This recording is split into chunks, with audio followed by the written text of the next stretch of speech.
What's going on, guys?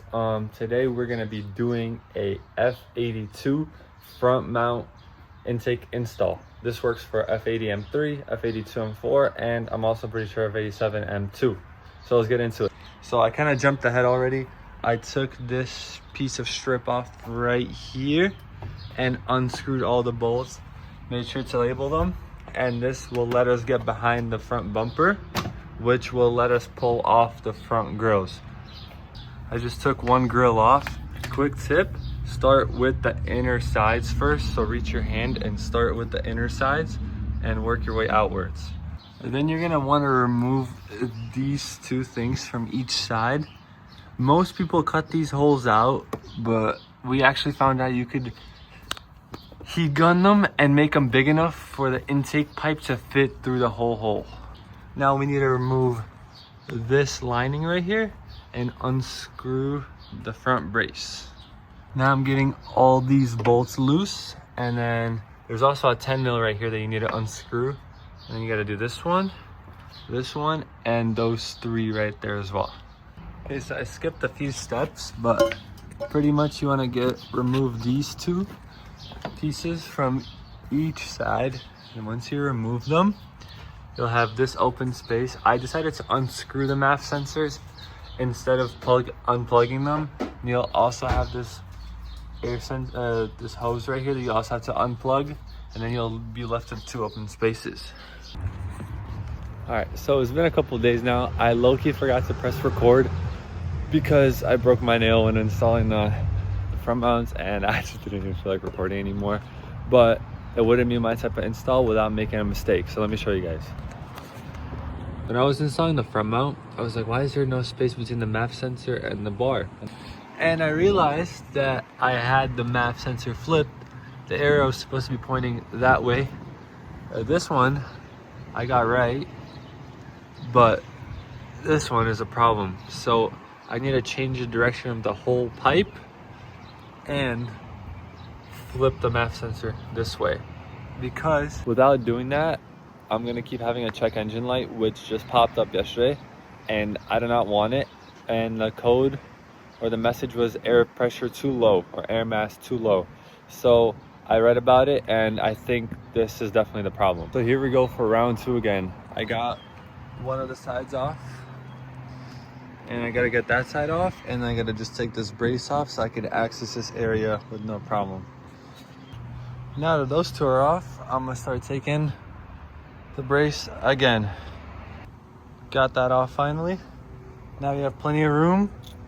Now what I like to do is just unscrew these without actually unplugging them. Just unscrew it, put it in like a towel or something, and then I'm gonna flip this tube around, reclamp everything, and we should be good to go. Okay, I got the MAF sensor out. I kind of just put it in a paper towel. Now, like I said, I'm gonna just flip this thing and hopefully it all works. All right, so I got the tube out, flipped it, re-screwed on the MAF sensor, tightened everything up. So hopefully this fixes the problem. This project has been so much harder than expected. It should be pretty easy, but I'm not the smartest when it comes to doing these things. All right, the car is all back together. The sensor is fixed, hopefully. Everything's back, so let's go for a test drive. All right, so we're in the car now. Let's get this thing started, and hopefully it doesn't have that rough idle that it's been having recently. All right, let's see. Okay, so far, okay, and the idle is still there. I cleared the check engine light, by the way, so that's why it's gone now. But let's see if, hopefully it doesn't come back, but we'll see. All right, we're driving so far, and honestly, so far so good. No lights, no nothing, but usually it takes like 5 minutes to come, so we'll see. All right, so we've been driving for a couple minutes now. The car seems promising so far, so I'm happy for now. So I think the install was successful, so make sure if you guys are doing this, please put the arrows facing the direction of the airflow, meaning from the intakes to the engine. So the arrows have to be pointing back, or one has to be pointing left on the right side, and the other one has to be pointing back, because that's where the airflow is going. It's going from the intake down into the engine. So far so good. I had them installed before and it didn't throw up a light. I'm guessing that's because I had them correctly installed. So yeah, if you're doing this, make sure you put the arrows correctly. That's my only tip. But when the car gets a little warm, I'll show you guys. I don't even know where I drove, but let's hear the car.